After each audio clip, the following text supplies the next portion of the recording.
you for a second. You might still be mute. Yeah, I keep clicking unmute and then I keep muting again. We are going live on YouTube right now.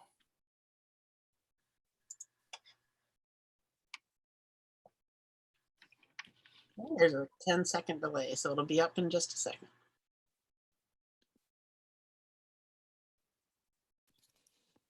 Wow, look at all those great faces. I'm so excited. Seriously.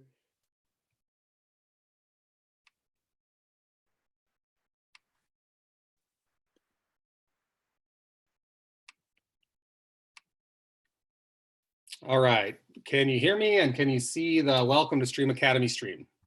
Okay, let's get started. Yes. Welcome. Make sure that you're muted. I hear some background noise of some mics that might not be muted. Yes, I Welcome. can see it. Okay, and we can hear you. So make sure you're muted. Welcome, everybody. Welcome to Stream Academy. This is our new family welcome and orientation. We are streaming live on YouTube, so this can be watched online without joining the Zoom. And it can be viewed at any time because YouTube will put up a recording of this in a couple of hours. My name's Adam Mokelke, and I am the principal of Anchorage Stream Academy. Welcome, welcome, welcome.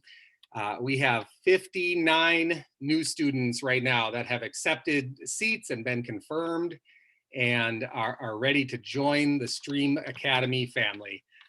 So you're joining something and you're now a part of something special. You're a part of really what is the coolest school on earth. That's what we think. So we're going to tell you about Stream Academy tonight. I want to introduce our staff that are here with me. So Mrs. Bonertz has been talking already. She's the administrative assistant. And so really what she is my main help and support, and the teachers' main help and support, and also for families. She runs our whole front office. She is our nurse. She is our secretary, and she is takes care of a lot of our lunch stuff. And so she really does everything at Stream Academy. She's super awesome. And we have a number of our teachers who are here today. So teachers, if you would please just grab the mic, because I want to make sure I get you all and just really quickly introduce yourselves. Mr. Holsapple. Hi, I'm Mr. Holsapple. I teach the 7th grade science, 7th grade STEM, and next year I'll have a 7th grade advisory, all 7th grade. Welcome. And thank you. Ms. Krasha's here. Hi, everybody. I'm Miss Krasha. I teach math, intervention, and study skills, and also an advisory class. All right. And Mr. Perkins is with us. Mr. Perkins, I teach 6th, 7th, and 8th PE, as well as 8th grade social studies and a variety of electives. Awesome. And one, Ms. Kodelman is with us. Would you like to say hello? Hi there, I'm Ms. Kodelman. I teach 6th and 7th grade language arts. And I see we have Ms. Bonertz, and then Mr. Beer, and then Mr. Mosen. Hi guys, my name is Miss Bonertz and I am your school counselor.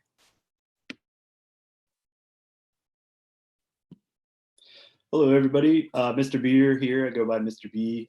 Typically teach math, but I also have some STEM classes coming up as well.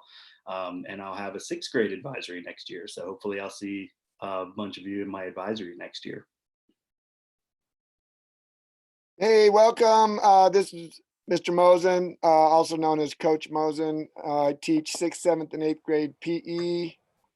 And like every other teacher at Stream, we're all about what's happening outdoors. We're learning outside, and I'm here to help everyone be out there and be safe.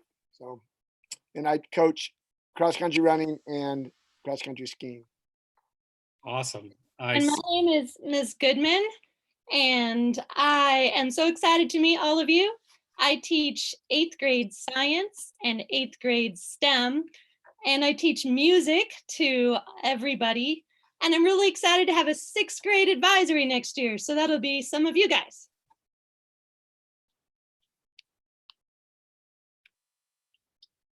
Okay, I can go next. I'm Mrs. Staker. I teach math, kind of a variety of grades with Mr. B. And I will have 6th grade advisees next year too. So I'm super excited to meet many of you in the fall. I see we've got Mrs. Atkins, Mrs. Smith. You guys want to go ahead and introduce yourselves? Hey, this is Miss Smith. I am currently en route somewhere, so I can't turn on my video. I mostly teach 8th grade, but I have a section of 6th grade language arts, and I potentially will also have a social studies, so I will see some of you. I'm Mrs. Atkins. I'm a TA, so I hang out in class and am there to assist. Awesome. Are there any staff I missed? Miss Gatlin. Hi guys, I'm Miss Gatlin.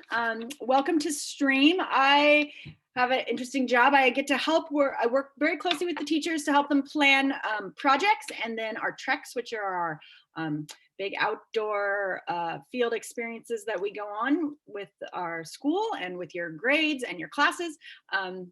And sometimes I fill in for Mr. McKelkey, so you might see me all over the place. Awesome. Anybody else we missed? We do have Mr. Vinsek on with us. He's the director of charter schools, so he's in charge of all charter school programs. And if you need to talk to someone, the next step up from the principal at the district level, that's Mr. Vinsek.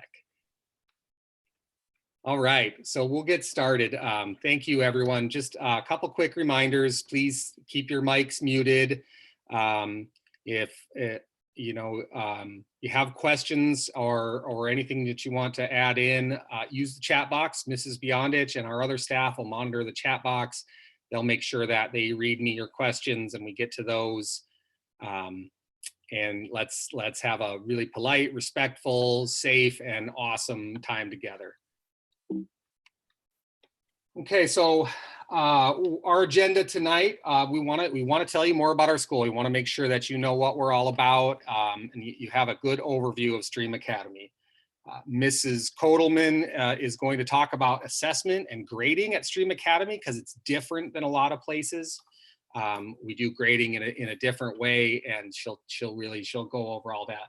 We want to talk about our schedule and how we schedule students, what's in our schedule, and how that all works, so you understand all the ins and outs of that. We want to talk about how you volunteer for parents and share your time at Stream.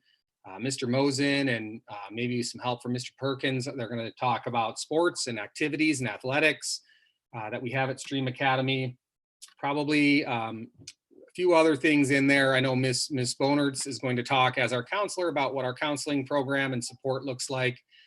And so we'll have lots of good information for you. It's going to be too much information. It's going to be information overload, and you're not going to remember all of this today. So one, this is recorded, and you'll be able to watch it anytime. And two, we'll go over this information again and again. Students, you'll get this information welcome week and with your advisors, and we'll go over all these things again. Parents, it's on these things will be on our website, and they'll be in our newsletters and in emails and available to you to pull up.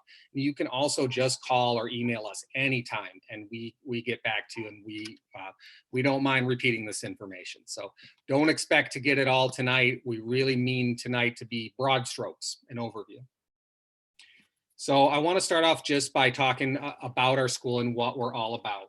Our mission statement is that Anchored Stream Academy empowers students to be involved learners, critical thinkers, and engaged citizens who are inspired by the natural world. That's what we strive for. That's our mission. So we have some kind of concrete objectives that go with that, what we try to develop and how we work with our students. We want our students to have experience partnering with our local community.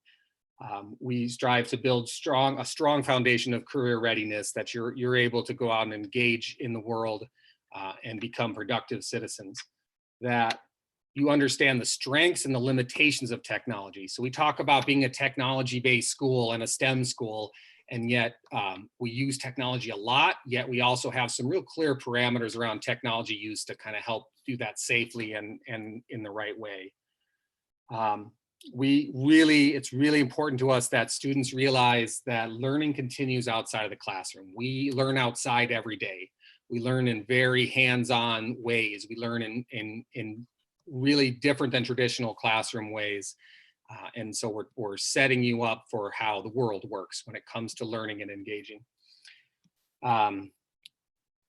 We want to help you define your role in creating a more sustainable future, that we're builders and we're makers and we're stewards of our world and our environment, and recognize that interconnectedness and relevance of all disciplines. So kids, subjects don't live in a box, students.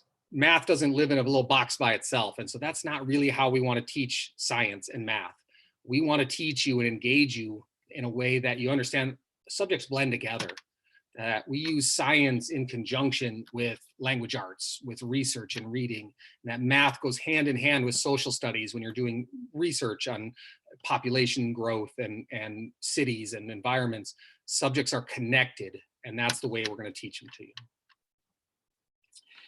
So to kind of sum that up, or to put that in a more concrete way, we have 3 pillars of learning, 3 circles at Stream Academy: project-based learning, STEM, and outdoor experiential education. Everything we do is in one of those 3 circles, and hopefully overlaps more than one of those, or even all 3 of them.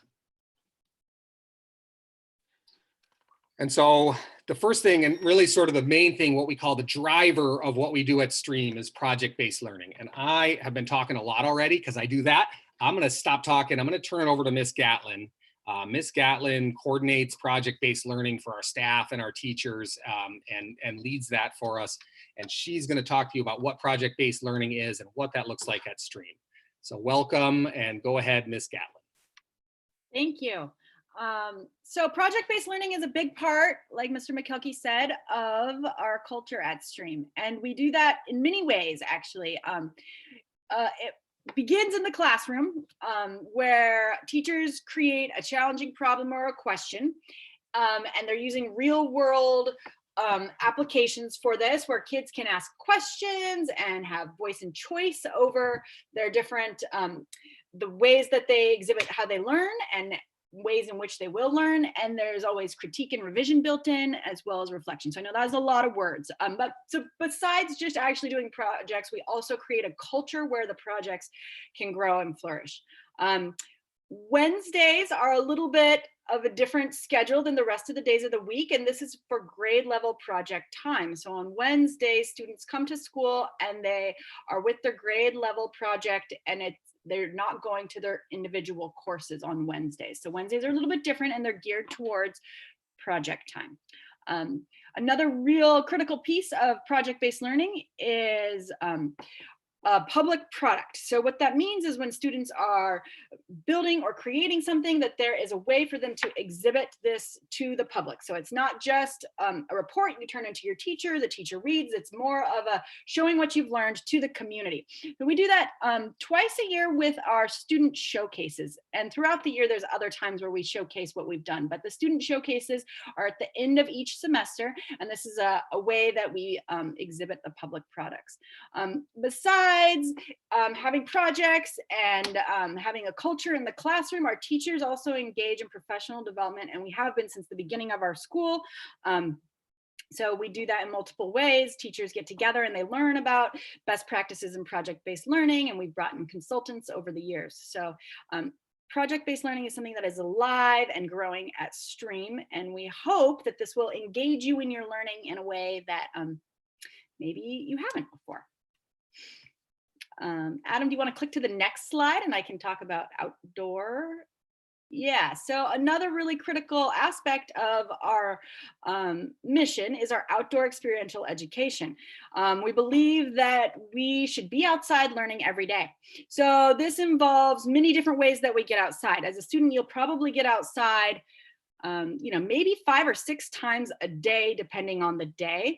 You can see some of the pictures here that we have on the side. We did a really great bicycle unit with PE where we had bikes and we taught kids how to ride bikes. The picture in the very far corner is us at Arctic Valley. You can see the school buses, so you can't see all the students there, but we take kids to Arctic Valley at the beginning of every school year, and that's a really great way for building our community and getting kids outside and beginning learning outside. And then this other picture was a dog sledding activity that was related to an 8th grade project they were doing. So students take breaks throughout a class and the long classes, and we have a park that is just right next to Stream, or next to our building, and so we're out in the park going on walks, and then besides that we take field trips, and then the treks, which is another term that we use for field trips, which is teaching research education to kids. So a lot of times your science teachers will have you out in the field collecting data and research to take back to the classroom to study a specific aspect of it. So we do have outdoor expectations, and we ask that all of our students adhere to those basically rules to follow when we're outside as a group traveling together. And we're really serious about those because we don't want, basically it's for safety. And we want to make sure that everybody's safe and that it's a safe learning environment even outside. So sometimes those expectations, if they are broken, we might revoke privileges for going outside for the year. Besides that, outdoor gear and clothing, we make sure, or we want to make sure that kids are prepared to be outside every day.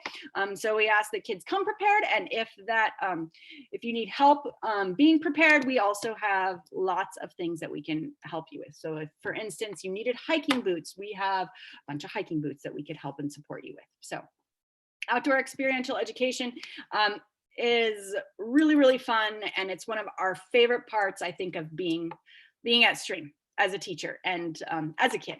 That's what I got. So I will turn it back over to you, Adam. Awesome. Thank you, Ms. Gatlin. So we talked about the 3 circles, project-based learning being like the driver, the thing that we really focus everything that we do around. We talked about outdoor and experiential education. We get outside every day. We learn outside every day. That's really important at Stream. It's not optional. It's part of what we do. And the third piece of that is STEM. We integrate STEM across our curriculum. We have STEM aspects in almost all of our projects that we do. We really focus on bringing STEM in. Hopefully you all know what STEM is, but STEM is science, technology, engineering, and math. And the Stream name is actually STEM, and the R is research, and the A is the arts. So Stream is STEM with research and the arts built in. Some ways that we integrate STEM at Stream Academy are, at each grade level, we have a STEM elective in addition to our regular elective. So for example, almost all of our 6th graders will have Miss Dreger for 6th grade science and for 6th grade STEM, which is robotics. They do, 6th graders, you do Lego robotics all year with Miss Dreger. So you have a class built into your schedule. That's another STEM class. And Mr. Holsapple teaches the 7th grade STEM classes, and Miss Goodman teaches the 8th grade STEM classes. So you automatically at Stream, about 90% of you will start with 2 science classes on your schedule, your regular grade level science and your STEM class. So that's one of the ways that we make sure we really integrate STEM into what we do. Another way we do that, in addition to projects and our STEM classes and our science classes, is we have 1 period a day of our schedule that is an open elective period. So almost all of our teachers teach an elective, and we let students choose. Each quarter, you choose which elective that you do. And so we have electives like art and music and dance and drama, which are really arts-based type electives. We have outdoor experiential type electives, like Mr. Perkins does outdoor survival, and he does archery, and really cool stuff like that. But we also make sure that each quarter we have some STEM electives. So Miss Dreger does rocketry 2 quarters out of the year, which is what it sounds like. You build and launch rockets. And Mr. Holsapple does digital microscopic photography class, where you're combining microscopes and digital photography and doing some really cool stuff. So the third way that we integrate STEM in the schedule is STEM electives. I had a student at the start of last year who had been with us come and tell me there's a mistake on his schedule. And that's always possible, because I schedule all of our students and I make mistakes. And sometimes you'll have 2 PE classes on accident. So you have to come and tell me I did something wrong. And so he came and said he had a mistake on his schedule. And I said, okay, let's take a look at it and I'll fix it.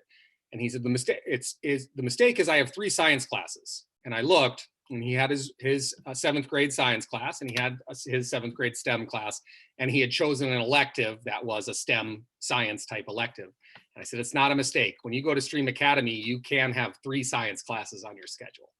So I think that's pretty cool.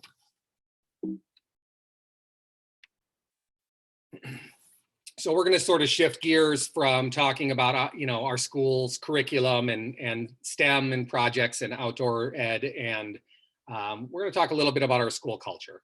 School culture really is so important to the success of any school, and it's very, very important to us at Stream Academy that we have a positive, supportive, engaging school culture. So we work really hard to build a strong, positive school culture. And we have a pretty low tolerance for negative impacts or disruptive things to that school culture. We address those things right away and help you to fix them and coach you to fix those things. So one of the things you'll hear a lot at Stream Academy is dignity and respect.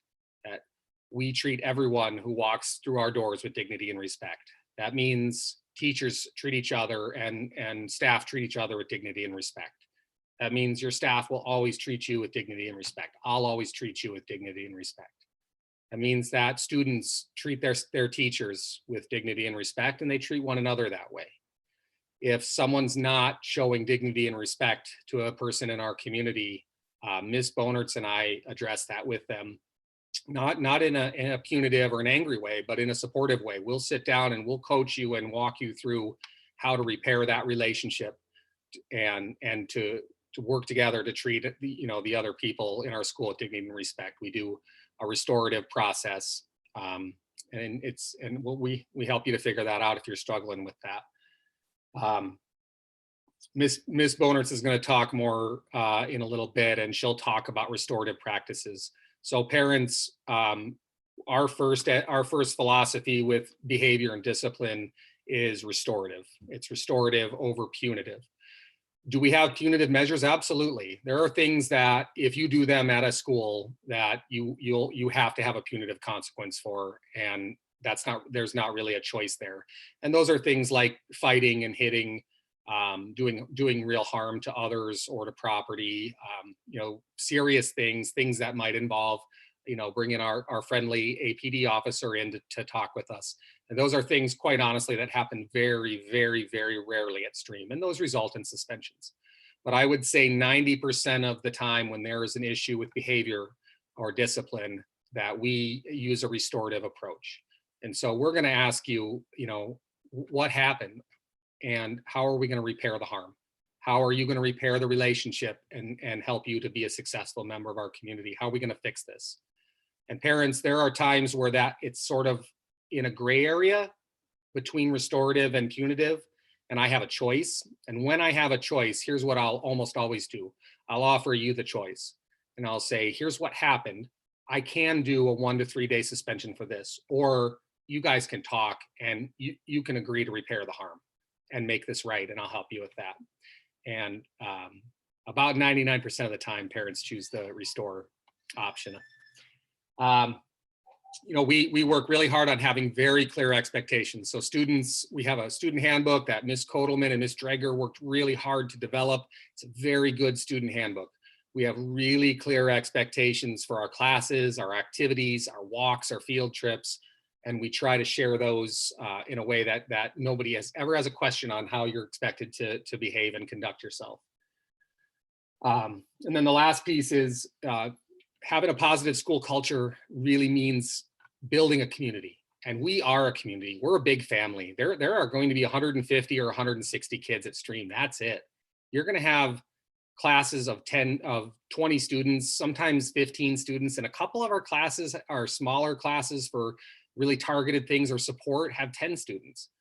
You're all going to have an advisor. And once a week, you're going to meet with that advisor in a group and work on social emotional learning, work on team building, work on how to talk appropriately to one another and resolve your issues. And that advisor is going to be a family within the family. And for you sixth graders, you're going to be together with that group of 20 students and that teacher for 3 years. Because when you move to seventh grade, your advisor will move to seventh grade with you and you'll move together. So you have 3 years of building that close connectedness. And so building that school community for us is so important, that you feel connected, that you feel safe, that you have people around you that can support you and you can support. We'll have an assembly at least once a month, and we'll do a lot of positive recognition and awards and celebration. And our assemblies are to celebrate. They're to celebrate our school and to celebrate you the students, and your accomplishments. So that's, again, that's a lot of talking, I know, and that's a broad brush, but that's what our school culture looks like. And actually, I think if it's okay, Ms. Bonertz, I think I'm gonna switch. Really, like, I think this is a good time to have you jump in. Are you ready for that? And I'll switch the slides around real quick and then put them back up. I'm gonna turn it over to Ms. Bonertz because she's our counselor, and what she's gonna share really fits well with our school culture. Hi guys, so my name is Miss Bonertz, and this next year will be my second year at Anchorage Stream Academy and my third year as a school counselor. I'm super excited to get back to school. Oh, anybody else ready to get back to school? Woo! So yeah, this will be my second year, and so I help out by really enforcing those restorative practices. I don't like seeing kids in the principal's office. I think that you all deserve to be in the classroom, but I also understand that sometimes you just need to take a minute. And so that's kind of where I come in. I want to help you to be able to get back to class before getting into trouble. That's the biggest thing I want kids to understand, is that if you're coming to my office, you are not in trouble. So that's a good thing. When you get to come to my office, it's a way for you to kind of reflect on whatever happened in class or at home or with a friend or with a teacher or with yourself, to figure out how you can get back to class and then get back to learning. I help write SEL lessons. SEL stands for social emotional learning. And so in advisory, every time you'll have about a 20-minute short SEL lesson, and it just talks about how to be a better friend, how to be a better student, how to be a better community member, conflict resolution, staying mentally healthy, things like that.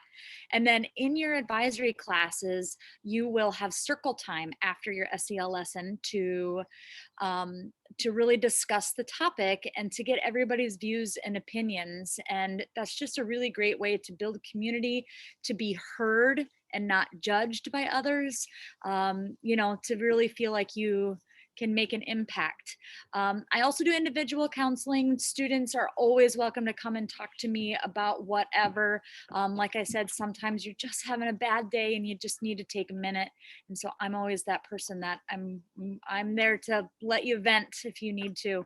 And then lastly, I am the 504 coordinator. So any students that might have a 504, I'll be working with you parents on the accommodations and rebuilding that for the upcoming year. So yeah, so thank you so much for coming. I'm really excited. Like I said, I'm ready to go back to school. Awesome. Thank you, Ms. Bonertz. I appreciate that.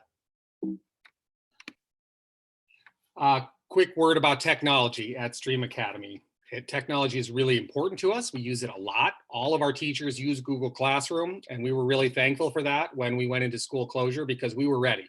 Our teachers were all ready. We said we already do so much of what our teaching and learning is already available, and we're going to slide right into using our Google Classrooms because we're already there.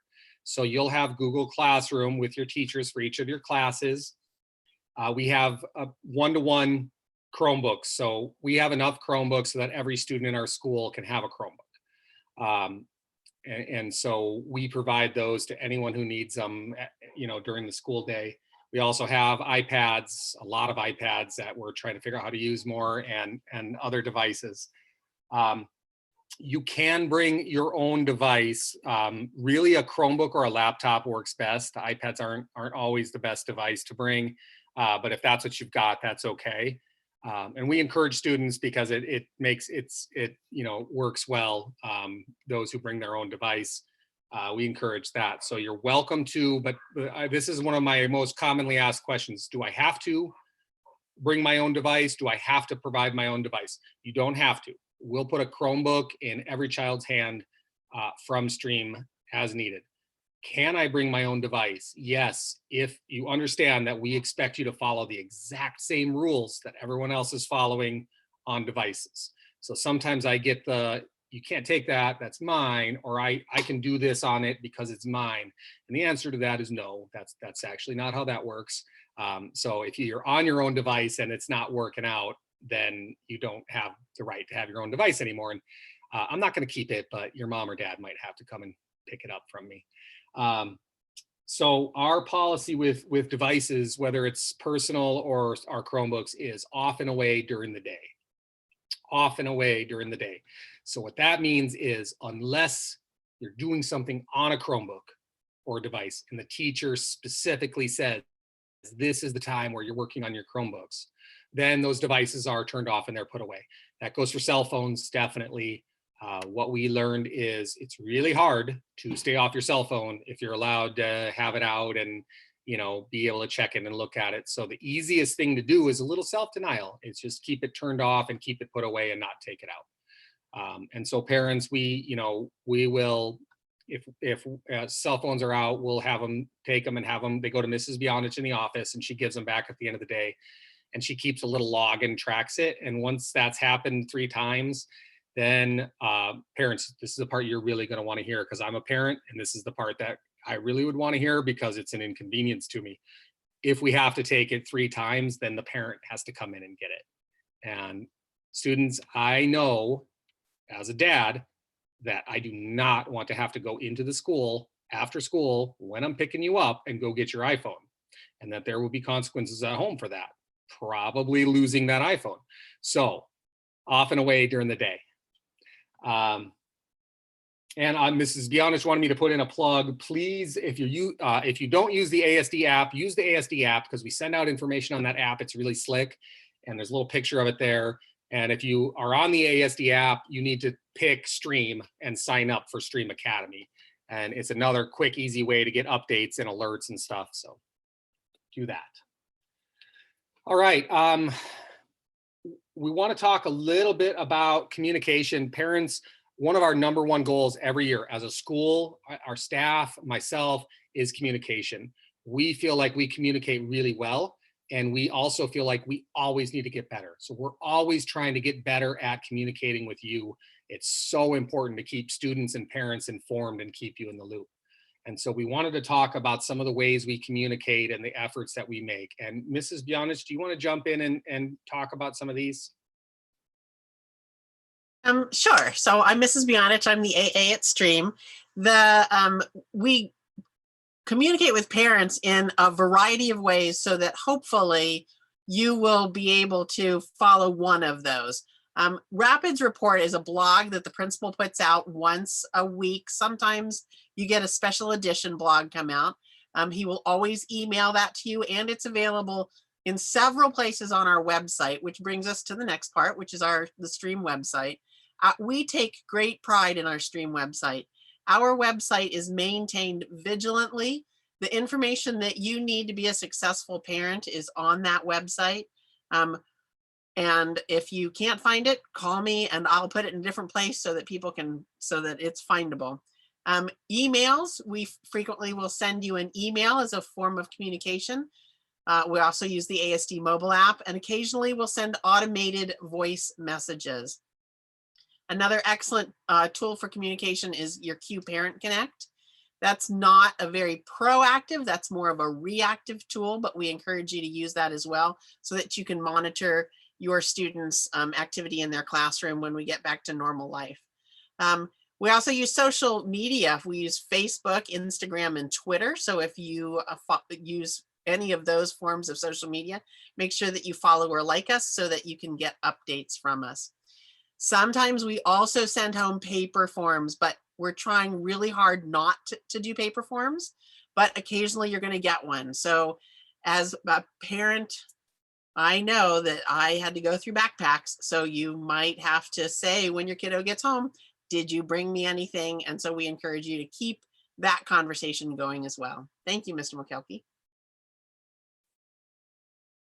Thank you, Mrs. Bionich, for giving me a break from talking. I appreciate that.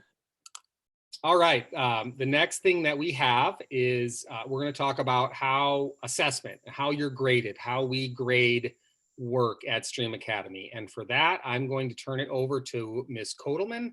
And she's one of the teachers who opened the school with us, has been with us since the school opened. She's our language arts teacher, and she's one of our resident experts on assessment and grading. So Ms. Kotelman, it's all yours. I'm going to stop sharing and give you control. Hey everybody, this is kind of like a presentation within a presentation. So I'm going to do my best to give you a general overview without overwhelming you. So, and I'll have opportunities at the end for you guys to ask questions. So be sure to write them down if you have any, and you're welcome to email or continue this dialogue once I'm done.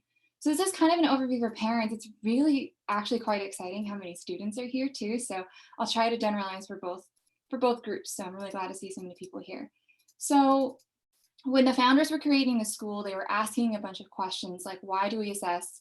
Why do we grade? And it turns out these are different questions with different answers too, that lead to more questions. Who are grades really for? Are they for the kids, or for the teachers, for parents? And do kids really need them to learn? We discovered that the answer is no. Grades are not really a tool for learning. You can learn without grades. Grades are a tool for communication. So here's our lighthouse. Rick Wormelli is an author of a book called Fair is Not Always Equal.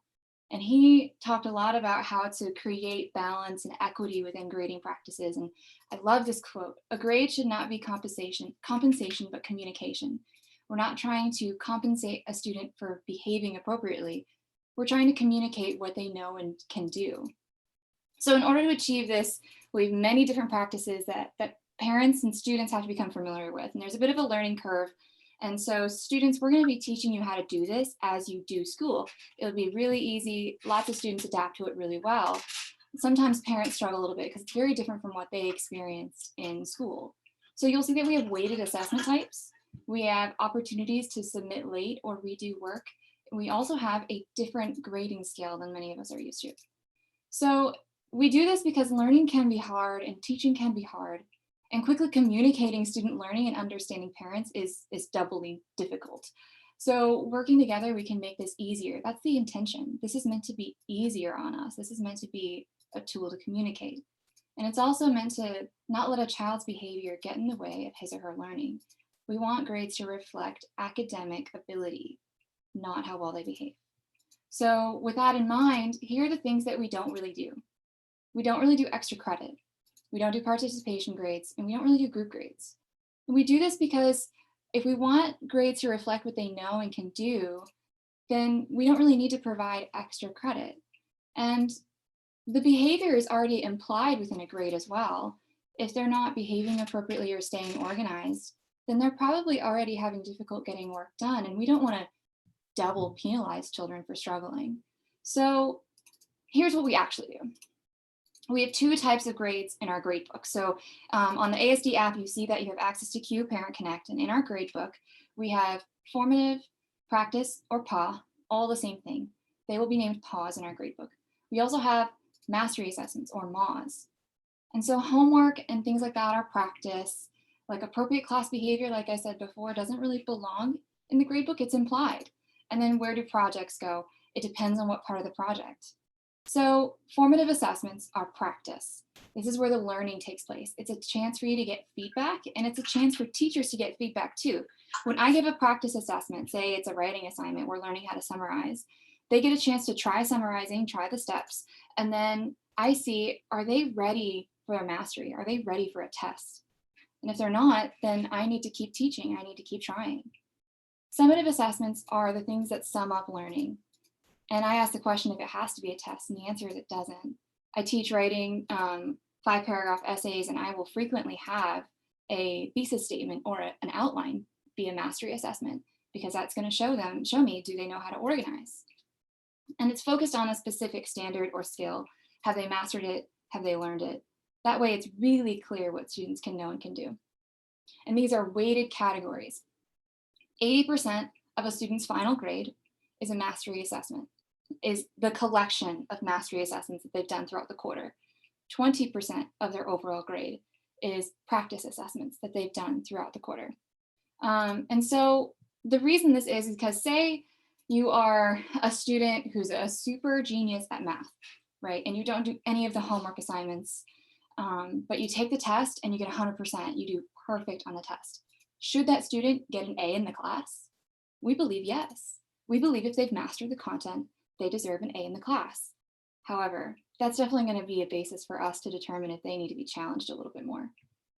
So in further pursuit of fairness, we grade these two different types of assignments in different ways as well. So a practice assessment, or PAW, is 0 or 5. They either did it or they didn't do it. So this is like you show up to your practice and you practice really hard. If you get all of them wrong, you still showed up, you still practiced, because the feedback is where the learning is.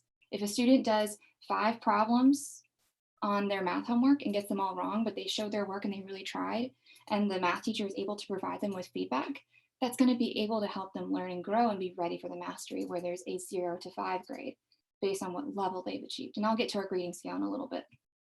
So the reason we weigh this so heavily is because we want to judge and sort of assess kids based on their ability as a whole. And when we think of this, we think of like sports, and I think of dance. I think you show up to practice, you do your drills, but your test as an athlete or a musician or a ballet dancer isn't how well you can do your scales or arpeggios, how well you can do your drills or your tendus. It's all about how well you do at the recital, at the game. Okay, so this is kind of how we want to think about learning. And in order to do this right, we want to give students multiple opportunities to do this.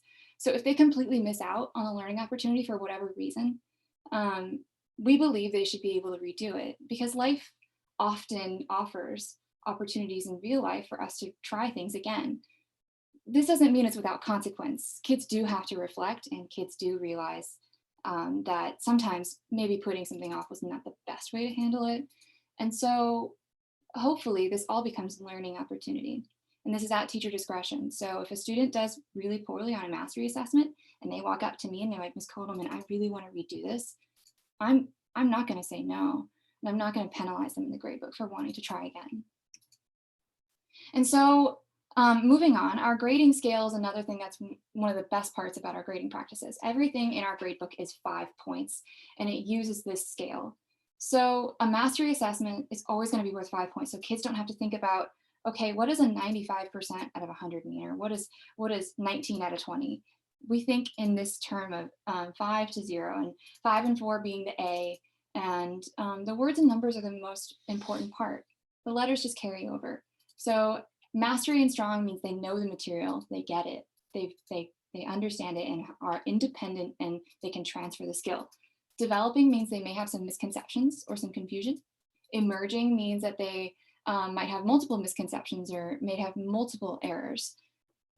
Attempting means that they tried but aren't quite there yet, and they only get a 0 if they didn't try at all. So this means that our grading scale has shifted a bit. You can see that everything is kind of worth 20%. And a lot of parents can struggle with this. Like, what do you mean my kid has a 40% and they have a C? And so this is all, one thing I want to pass on is that this is all made up. These are all just tools that we use to communicate. And so we're just trying to all learn how to speak the same language. So what you're probably used to is the scale on the right. You're probably used to a 59 to 0 being an F. And so I want to compare that to the one on the left here. So if we aren't okay with the idea that 50 to 100 would be an A, that we have that many degrees of success, why are we okay with that many degrees of failure? So, and another reason is that if a student gets a 0, they have to climb 10 degrees or like 6 degrees just to get up to still failing, which can be really discouraging. It can also be really confusing. So this is why I really like this method, because it helps communicate.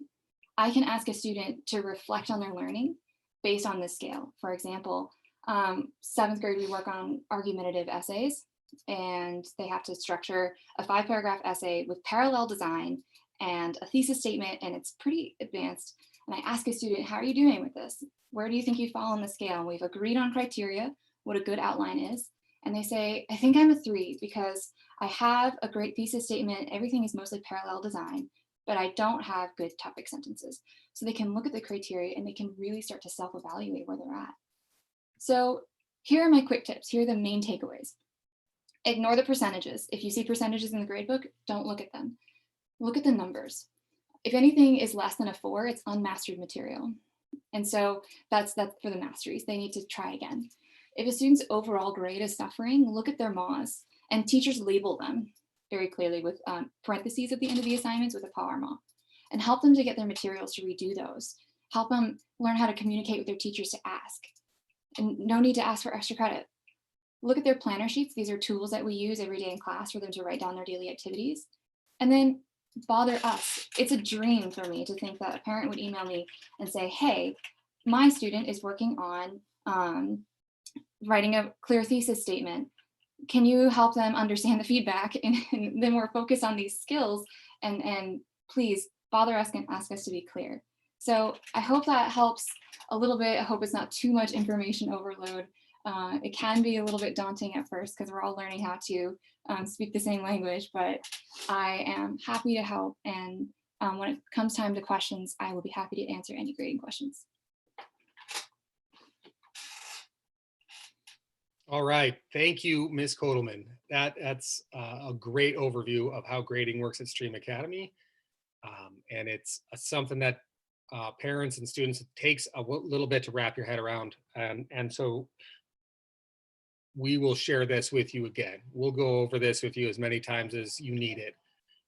Students, I think the big takeaways are lots of practices. We have 2 types of grades, practice and mastery. So you're going to see 2 things, 2 grades, practice and mastery. You'll do a lot of practice and then a mastery. And mastery is where you really show your learning. Mastery is where most of your grade comes from. Who can tell me how much, what percentage of your grade is a mastery assessment?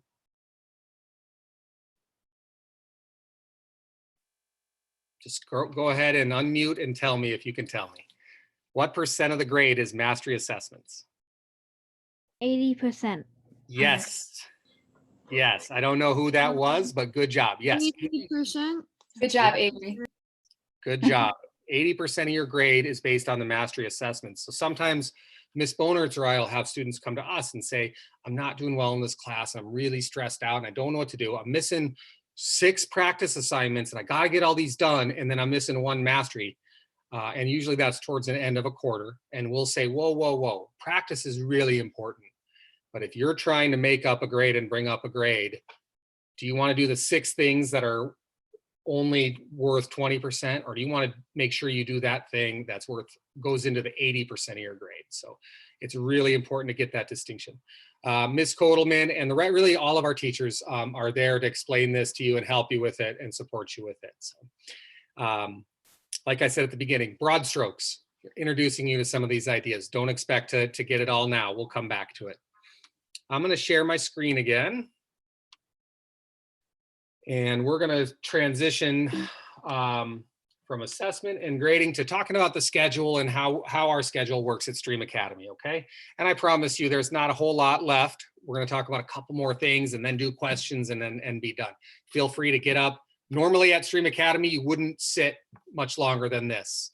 Speaking of scheduling, we have 2 block days a week. So Tuesday and Thursday are block days. And that means you have 4 classes, 4 classes on Tuesday and 4 on Thursday. And so sort of half and half, 3 of your core classes and advisory, and then 3 other core classes and your elective. And we split it up that way. So those block classes on Tuesday and Thursday, those are 90-minute long classes. So because it's so important to us to get movement and to get outside, halfway through those block classes, you get a break. And almost all the time, our teachers will take you outside for that break. So we really mean it when we say we get outside every day. On block days, you should have 5 chances at least to get outside. 4 block classes, every one of those block classes is going to take a break in the middle and probably take you outside. And then at lunchtime, you have an opportunity to get outside. I'd say there was probably 5 days the whole year we didn't go outside at lunchtime. And those were the 5 like really coldest days. So lots of chances to get outside. So a few important dates to be aware of is, you know, as we're planning on school opening, and we're really hoping for the best and hoping we're able to fully open our doors on August 18th. We're also planning for any possibility that might come our way to meet your needs. So if we need to continue with an online learning environment, we're going to have the best online learning experience possible ready. We still do projects, even in an online learning environment. We still do really interactive things. And it's also possible that, you know, if we're kind of in the middle, that they'll do something creative, like have us come back certain days of the week, or maybe stagger our schedule so we're not all there at the same time. We're ready for all of that, but what we're planning on right now is having everybody together on August 18th, and that's what we're all shooting for. If we are all together and ready to roll August 18th, our teachers plan a really cool welcome week. And so we spend the whole first week doing introductory activities and team building and games and challenges and all kinds of awesome stuff. So we make sure the first week at Stream, we're outside a lot, we're learning outside a lot. We make sure that first week at Stream is awesome, and you really get a chance to, you'll get to know your classmates really well, your teachers really well, and you'll feel like a part of that community. And then parents, something to be aware of and keep on your radar is we have 2 additional days of the year for professional development where there's no school. 2 days in addition to what ASD does. Okay, and the reason for that is we lease Wayland Baptist University. Wayland has a fall and a spring graduation. In October and in April, they have a graduation on a Friday. And our lease says we won't use the building on their graduation days, and we wouldn't want to because there's 1,000 people there and it's crazy. So we don't go to school on those days. So you'll want to watch, and we advertise that really well. We make sure you know, hey, this is coming this Friday. We don't have school. Everyone else does. But we want to make sure you know there are 2 days on our calendar in addition to the district that we don't have school. I want to talk about our bell schedule, and the next slide is our bell schedule. So I talked about block days. You have 7 classes on Monday and Friday. And then on Tuesday and Thursday, you have 4 classes each day. And Ms. Gatlin talked about Wednesday is our project day. We really dig into project time. And it's also early release. So you get out of school at 12 o'clock on Wednesday. And that is because project-based learning takes a lot more planning and hard work for our teachers. And so all Wednesday afternoon, teachers don't go home early too. That'd be fun, but it's not so we can all go home early. It's so that we spend the whole rest of the day on Wednesday planning projects. Teachers work together in their teams and they work really hard and they plan project-based learning for you. So that's sort of how our bell schedule works. I want to talk a little bit about student scheduling and how we schedule students. So you'll have a grade level class. You'll have 6th, 7th, and 8th graders. You'll have a math, a science, a social studies, a language arts, PE or PE and health. You'll have your STEM elective, or if you need extra support in math, sometimes that's your STEM elective. Other than that, it's the regular STEM elective, which we talked about earlier. And then you have advisory and you'll have your regular elective class. And so you'll be scheduled in your grade level classes. The big difference is math. We split math up a lot more. So students who are ready for pre-algebra, algebra, geometry, they're in separate classes for those subjects.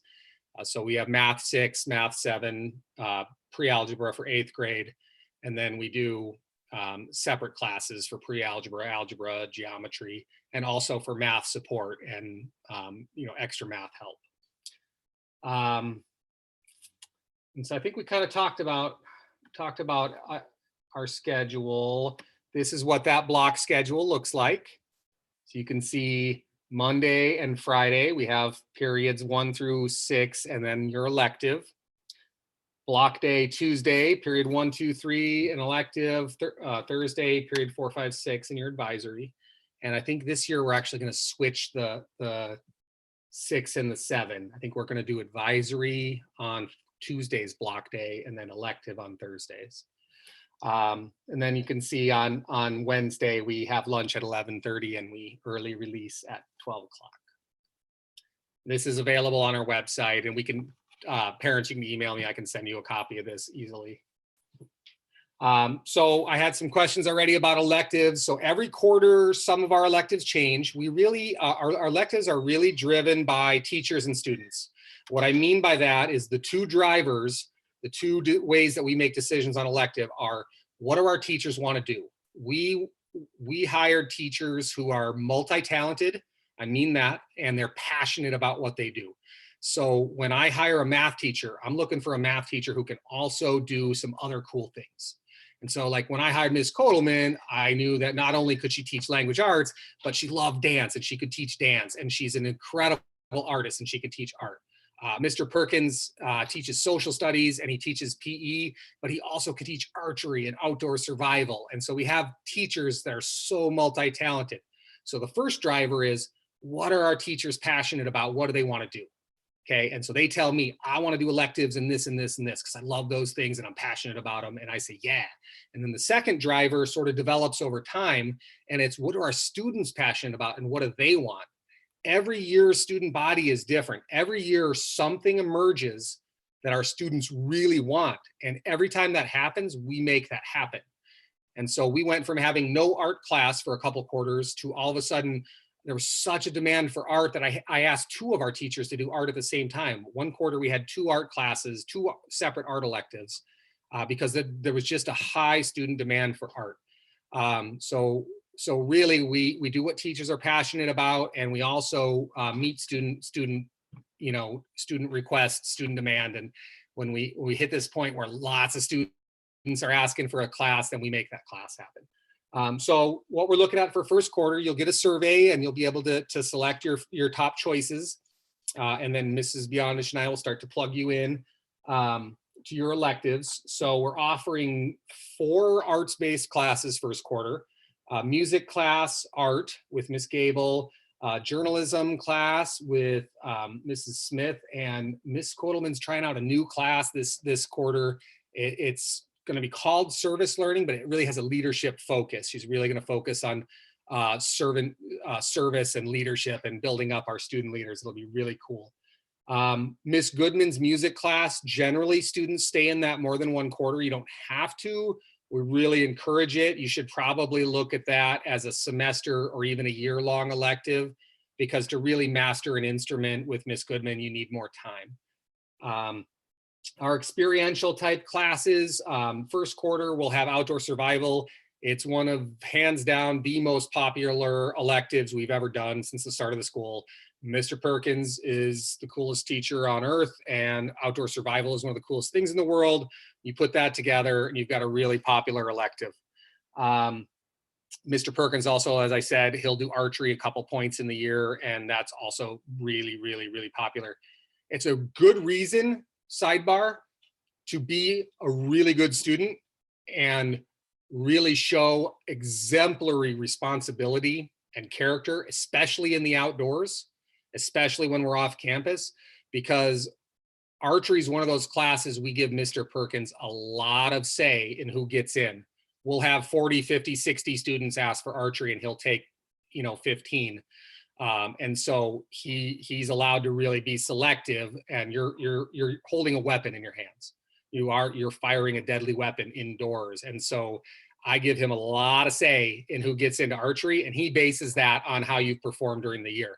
what he's seen and what teachers have seen with your behavior, being responsible and respectful and honest and trustworthy and following directions. So if you need a little incentive to be your best, getting into archery could be that incentive. And then for STEM electives for first quarter, Miss Drager is going to teach rocketry. That's super cool class. I mean, like I said, it is literally building and launching rockets. There's not much better than that. That's awesome. Mr. Beer teaches tech apps, and you'll get into Google Classroom. He's also got a 3D printer. He's really excited to start playing with the 3D printer with his tech apps classes. And Mr. Holsopple does a really awesome environmental science class where you really get into some cool science projects and topics. Mr. Holsopple, like everything he does is hands-on and project-based. So really awesome electives, lots of fun choices for you. Staff, stop me if I missed one on that list. Did we get everything we've talked about? I think so. Okay, so those are our electives. And I got a little long-winded, but I get excited because they're so cool. I want to take those electives. I want to take archery. So anyway, one of the last things we want to talk about is just for parents, opportunities to volunteer and some things about our school. And again, I'm going to kind of turn this over to Mrs. Beyondich if you want to grab the mic from me. She's going to talk about our academic policy committee and some clubs that we're offering and those types of things. So we've been going now for quite a while. So if you need to stand up while you listen, please make sure you stand up. I already stood up. You might be able to tell that. And I've been dancing around while I listen. So we do have volunteer opportunities. The academic policy committee is one way that you can, an adult can volunteer in our school. And the academic policy committee is a group of individuals who are actually the principal's boss. We are the ones that advise the principal and advise the school on how we're keeping the mission and vision solid in our school. So it's really fun to be on the academic policy committee. You only go once a month and you stay in the know, which is what is very helpful to lots of our parents. You can come, you don't have to actually be on the board. You can come to the meetings if you want to. We're Zooming right now, but usually they meet on a Wednesday evening and the second Wednesday of the month. And they last for about an hour and a half. We've leached into 2 hours a couple of times, but that's it. So if you want to be on that committee and you want to come and sit in, then we encourage you to do that. Another way to volunteer is through being a leader for a Wednesday club. Because our teachers can't do clubs on Wednesdays, we need volunteers to come in and lead activities for our kids to stay after school. And that could be Boy Scouts, helping people get badges done. It could be homework help. It could be an art club. It could be choir. Whatever your specialty is, we would invite you to do that. And then 2 other ways to volunteer would be to be a chaperone, a volunteer chaperone, or a volunteer driver. If you can advance the slide for me, Mr. Mokelke. So I talked about the academic policy committee and their monthly meetings, and we talked about the Wednesday clubs. We really encourage and invite you to share your expertise with our kids because we believe in the community importance in teaching. And then one more slide, Mr. Mokelke. The last slide on the volunteer slide talks about the chaperones and the drivers. Now to be a chaperone for treks or to be a chaperone for activities that are happening on or just off of campus, you have to fill out a volunteer form. Now, the Anchorage School District requires this exact same form. If you have kids in multiple schools, we suggest that you fill out the form through the ASD volunteer coordinator, Paula Perry Edwards, and then you're covered. You fill the form out once and you're covered for all your schools. If you only have kiddos at Anchorage Stream Academy, I'll get you those forms and then I'll just scan them over to her if we need to. Another way is to be a volunteer driver, and our ski team really used volunteer drivers this year. So if you are interested in being a volunteer driver, there's certain requirements that you have to meet on your auto insurance, and we can show you those specific coverage needs So you fill out the volunteer chaperone forms, and then you also fill out a driver form, and then you also fill out or give us a copy of your auto insurance, your driver's license, and your automobile registration. And then that's all you have to do to be a volunteer driver. You fill those forms out annually. And so even if you do it in your student's 6th grade year, you're going to have to redo them in 7th and in 8th grade. Mr. McKelkey, I think that's it for. Awesome. We are really close to wrapping up, folks. I know this is a long sit, and thank you all so much for staying with us. Really quick, we want to touch on sports and activities. So last year, for the first time, we started our own sports. We started a cross-country running and a cross-country skiing team, and we will continue with those. You also are eligible to do after-school activities at your neighborhood school. So if you're zoned for Mirrors or you're zoned for Begich, you can still participate in their sports and their after-school activities, as long as it's not cross-country running or skiing, because we have those. So real quick, Mr. Mokelke, if you can just click off of my picture so that I'm not featured anymore and so that you're featured, that would be great. Okay. Next, the camera next to my name. Sorry about that. How about now? You're good. Thank you. Okay, sorry about that. So I wanted to give Mr. Mosen and Mr. Perkins a chance real quickly to just talk about cross-country running, cross-country skiing if they want to. If you guys want to hop in and just give us a couple words about those, you're welcome. Yeah, sure. Hey, and Scott, I'll start. Mr. Mosen, I just want to talk about one of Mr. Mokelke's mistakes. I know that I probably shouldn't do this. He's my boss, but he did give a student 2 PEs by accident one time. And I just say that if I was that student, I would probably not tell anybody for as long as I could. Just when I was back in middle school, I really love PE. I love sports. That's just a little intro. You probably won't get 2 PEs, but everyone has the opportunity to participate in cross-country running, which starts in August, and then skiing, which starts in January. I don't know how it's going to be configured this year because of this COVID and social distancing, but I am committed to making it happen. I have a great crew behind me that will help me and support me in that. So whatever the format is, we are going to have a cross-country running team, and we are going to have a ski team. It may look different than it did this year, but it will happen. I'm also into breaking that rule that says we have 15 to 20 kids in each class. I'm determined to go to 30 kids in our cross-country running and cross-country skiing at the minimum. So middle school is for trying out new things. I want everyone who's coming to Stream to consider strongly trying our sports after school. You don't have to be good at them. You don't have to be particularly athletic, but this is your chance to see, what that kind of activity brings. That's it for me. Thanks. It's been a long day. Awesome. Thank you, Mr. Mosen. Mr. Perkins, you want to add anything? I thought Mr. Mosen did a really good job. That's what I'd like to add. Awesome.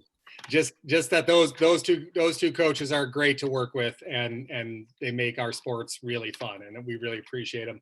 I know Mr. Mosen and Mr. Perkins also really appreciate parent volunteers for cross-country running and skiing. That really helps tremendously for those sports to go better. And I know a lot of our staff volunteer and help out as well. Miss Staker's out running with the cross-country team, and we've got lots of support on our staff. So thank you guys. Appreciate it. So we're just about to wrap up. I do want to encourage you. We've been doing this morning coffee, and it's sort of like a talk radio style thing for Stream families, parents, staff to get on. It's every Tuesday and Thursday morning from 8 to 9 a.m. and we stream it on YouTube as well. The link should have been in the email to all of you new parents today, but you can get it from us anytime. And and the password to it is morning. So you just get the link, and if you need the password, it's morning. Feel free to join us tomorrow morning, because we're going to talk a little bit more about welcome new families, and sort of the upcoming year. Tomorrow's morning coffee is dedicated to new families. Tuesday we had Dr. Ann Zink, who's been sort of a celebrity in Alaska, with being out in front as the chief medical officer, talking about COVID response. We had Dr. Ann Zink on our morning coffee. It's pretty cool. Next week, I have some really cool guests lined up on Tuesday and Thursday. We have former state representative Les Guerra coming on Tuesday, and we have current state representative in our legislature, Ivy Sponholtz, on Thursday. We've also got a presentation next week on trauma-informed care, and sort of dealing with trauma, in the current situation we're in. So I encourage you to check out the morning coffees. It's a lot of fun. So that sort of just brings us to the end. I know that's a lot of information, and it's a lot of time. So you're welcome to say goodbye at any point you'd like here. You're also welcome to stay on now and just ask questions. We've got a lot of staff on here. I'm here, so you can say goodbye, and we appreciate that. You can put a question in the chat box, or you can grab the mic and ask me a question. You can also stand up and stretch. One of the things that we didn't get to talk about for sports is if there's a sport that happens in the district that we don't offer, because we only offer for our intramural sports, we only offer cross-country running and cross-country skiing. So if you want to participate in volleyball or wrestling or another one of those district sports, you have the right to do that. And you would do that at your neighborhood school. So if you live in the Begich zone, you would participate with Begich. And if you live in the Clark zone, with Clark or whatever. But you have the right to do that. And if you need to leave a little bit early on those days that they meet, the way that we've designed our schedule, you're not missing any core curriculum. And so you'll be able to leave a little bit early on those days. We don't have buses either that come to our school. And somebody asked the busing question. So all of our students will be have private transportation to our school. What we do at the beginning of the year is try to connect families that live in the same area together so that you guys can work out. Yeah, we help to coordinate carpooling for families. A lot of our families end up carpooling and sharing rides, and it happens quite a bit. We do have a city bus stop right on Muldoon, right outside of the school. So I know for sixth graders that might be a little scary for parents, but parents, we do have a number of students, especially as they get older, and definitely, a number of our eighth graders. We do have students who ride the city bus, and they take the bus. I mean, it plunks them right in front of the school. So we have not yet had any issues in 4 years of doing that. We haven't had a single issue, anything bad or scary happen with a rider on the city bus. And your student ID is a free bus pass. So your student ID, you don't have to pay. You just show them your student ID. If you are a parent considering that and you have some concerns or it's something new, I'll help with that. I'll walk students out to that bus stop, until they're comfortable, because I'm outside after school every day anyway. And if there were ever any issues, we would get the school district and the muni involved, and we would get on that right away. So there's an option there. So for questions, there's a couple ways to do that. If you just put up your hand, and if there's more than one hand up, use a 1, or if you see someone's got a 1 up, you can put up a 2, say that you're next, put up a 3 to say that you're next. There's also a little button that it raises a little blue hand. So feel free to jump in and just ask us questions. We have some stuff in the chat box too, Mr. Mokelke. I'm trusting that you'll read that to me, Mrs. Beyondich. So how long does morning coffee last? Morning coffee lasts an hour. You don't have to be there the whole hour. You don't have to be there right at 8. You can come on a little later. And you can always watch it later on YouTube if you miss part of it. But it's an hour every Tuesday and Thursday. Right now, because we have parents who really like and appreciate it, we're looking at not continuing to do morning coffee for a couple weeks after school's out. Mrs. Beyondich and I work until mid-June, and then we come back to work in mid-July. We have about a month off just for school operation purposes. So Mrs. Beyondich and I are looking at, if we have enough people interested, continuing to do those morning coffee sessions for a few weeks after school's out. So that might especially be useful for new families. I'd like to take an opportunity right now also to remind everybody online registration is open, and it only takes 10 to 15 minutes to do online registration. You use your Parent Connect PIN to get on. If you need help, call me, 742-9000. That's the school number, 742-9000. You will get me because it's forwarded to my cell phone. And just take the time right now to get all those annual forms done for online registration. Thanks. I have a question for, let me see. Do we have any other questions first? What foreign languages do we teach? Good question. We have offered Spanish. Mrs. Staker has offered Spanish periodically. We aren't offering that much right now.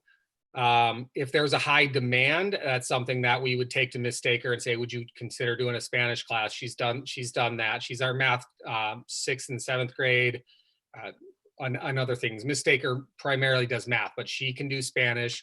Mrs. Atkins actually is a fluent speaker of Mandarin Chinese and has been an interpreter in Mandarin Chinese. So Mrs. Atkins and I are talking about, and no promises yet, I don't want to put her on the spot, but Mrs. Atkins and I have been talking about possibly finding a way to offer Chinese as an elective at some point. And we're working on that. So I can't give you a hard answer right now. Those are the two things that we're looking at. What I can say is I'm talking to Mrs. Bonertz about if we can't offer a foreign language using the district's curriculum called APEX. APEX are kind of canned computer online classes.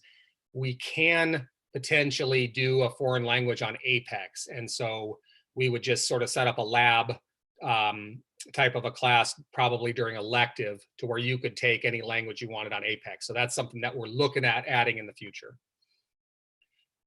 I wanted to ask Ms. Staker and Mr. Beer a question. What does math look like at Stream Academy? When I'm taking math, what are the different programs you use, and how does math work at Stream?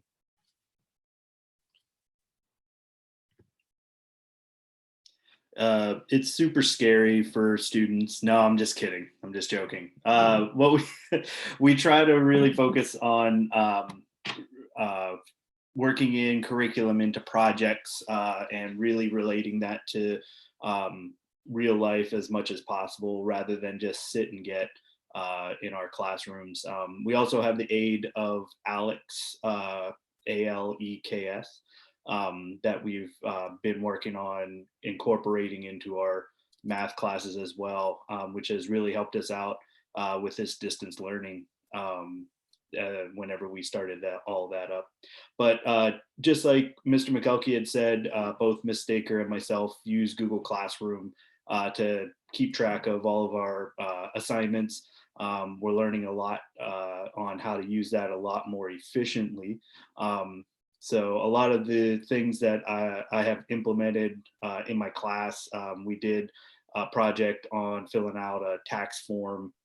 We worked on percentages, looking at the different sizes for that situation.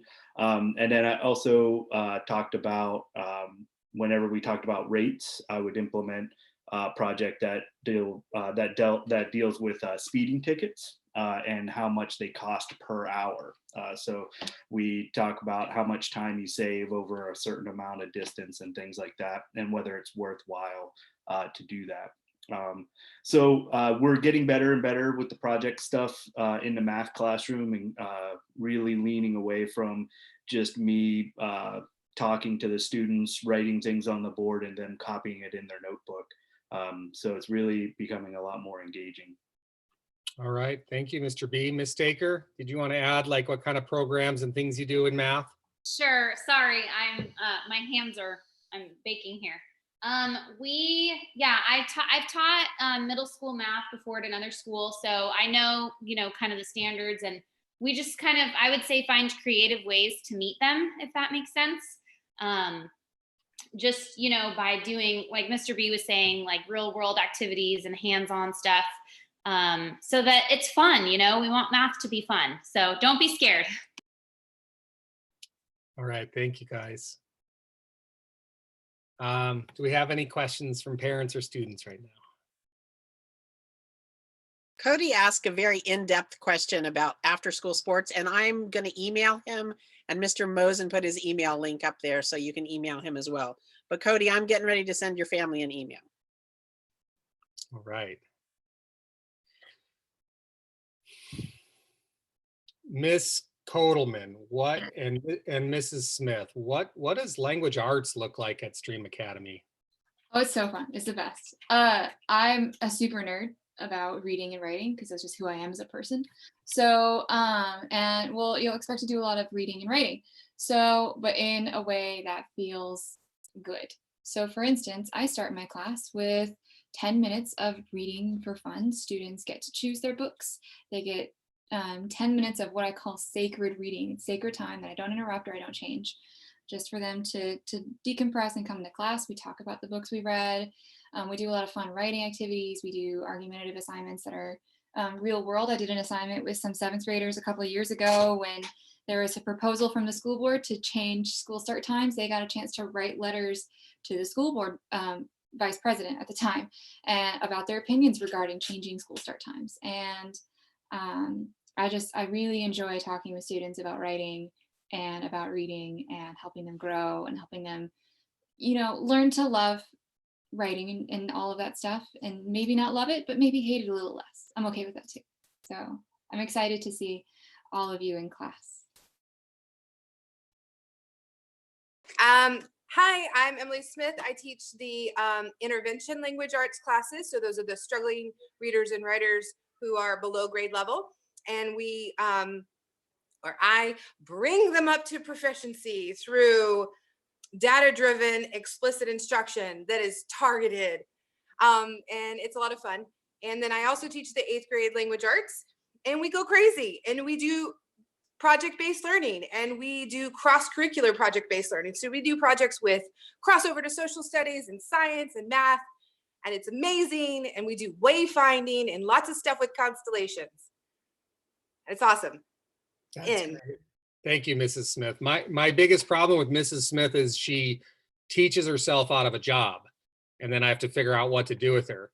And so what I mean by that is she takes students who their MAP scores say they need a lot more support and structure in reading. They need help building up those reading skills, but then she gets them all up to like where they need to be. And she does such a great job that we have to kind of keep constantly adapting how we're doing those reading support classes. So if you need extra support in reading, you're coming to the right spot. We've got 2 incredible language arts teachers, and they make language arts amazing.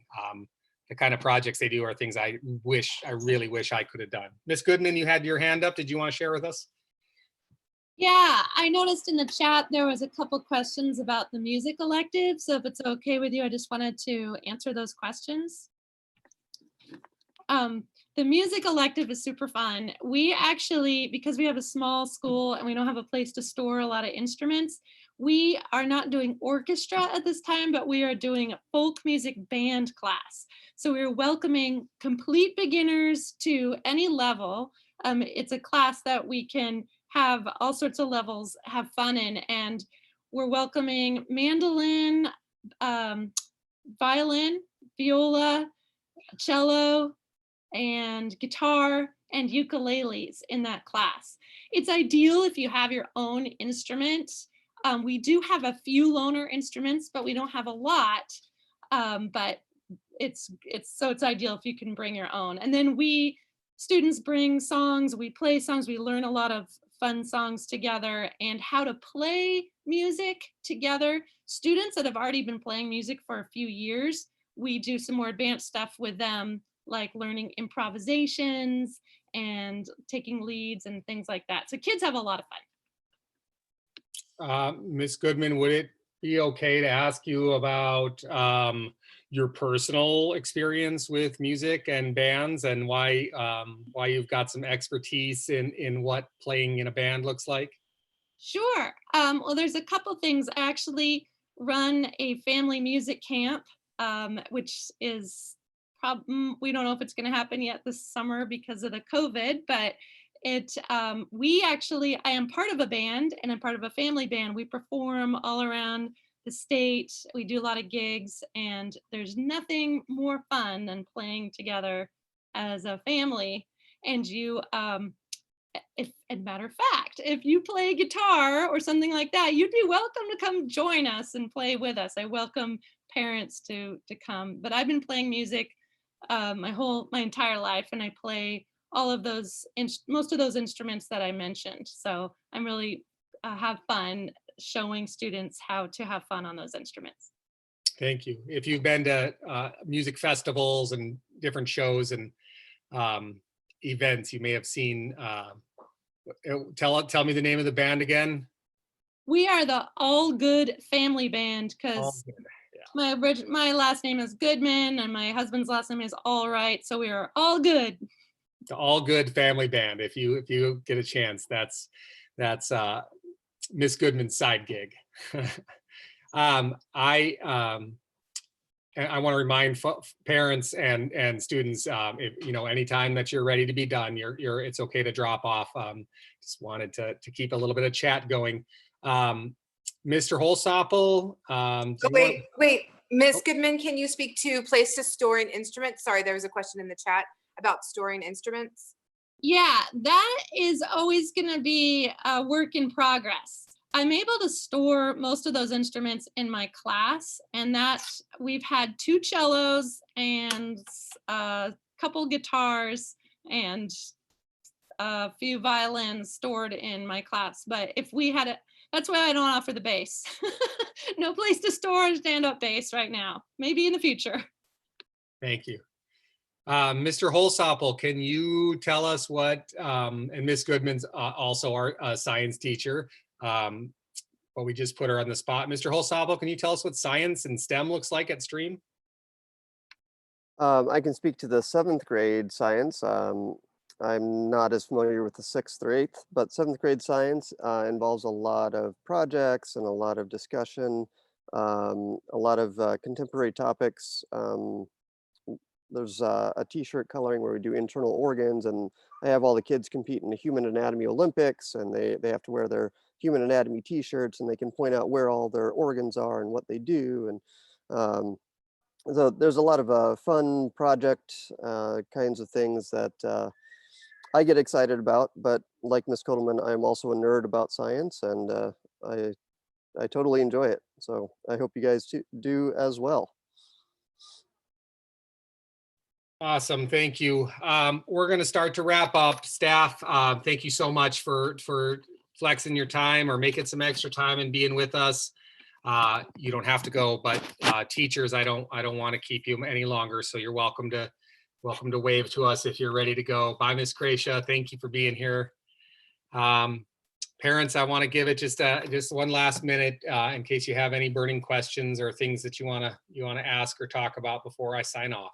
And please feel free to just like unmute yourself and ask them. Like, you don't. Yes. No reason to be like shy. So we didn't talk about lockers. We don't have lockers at our school, but we do have cubby areas in bookcases and hooks for coats and stuff. So there are places for students to put their stuff. Lots of them end up carrying their stuff around with them all day long too, though, which is beyond me. But there's places for you guys to put your stuff. And So I don't want you to worry about that. And it's all safe because I can see the entire hallway. I have a question. This is Cody. Wondering, do you have photos or a slideshow or something like that of the school that you could share, since we can't do a traditional like visit to the school right now? Is there something like that we could do? I can make that happen. We're Yeah. closing out classrooms right now. And so we're only allowed in there for little brief periods, and some of the Sure. classrooms aren't completely set, deconstructed yet. But I'll go in and I'll take some pictures of the school, and I'll make a slideshow and then attach it to the social media sites. That would be so great. Thank you. Have you been on, and this isn't directly answer your question, but have you been on the either our Facebook or our Instagram pages? If you have the Not ability, yet. if you have the ability to check us out on Facebook and Instagram, we have a lot of really cool pictures. A lot of them are us outdoors and, you know, projects that we're doing and things. But it might give you a little bit of the flavor of the building and, you know, some of the stuff that we do. But it's a good idea. We can take pictures around the building and put a slideshow out as well. It's gonna be sad because there's no kids or teachers in it, but I'll take the pictures. Be abnormal. But thank you guys. Awesome. Teachers, if you have any pictures in the building in classrooms that might fit well in that slideshow, shoot them to Sylvia, please. Cool. Any other good questions? And thank you again all so much. Any other questions before we sign out? All right. Well, thank you all so much for being here tonight. We really appreciate it. I'm going to turn off the live feed on YouTube.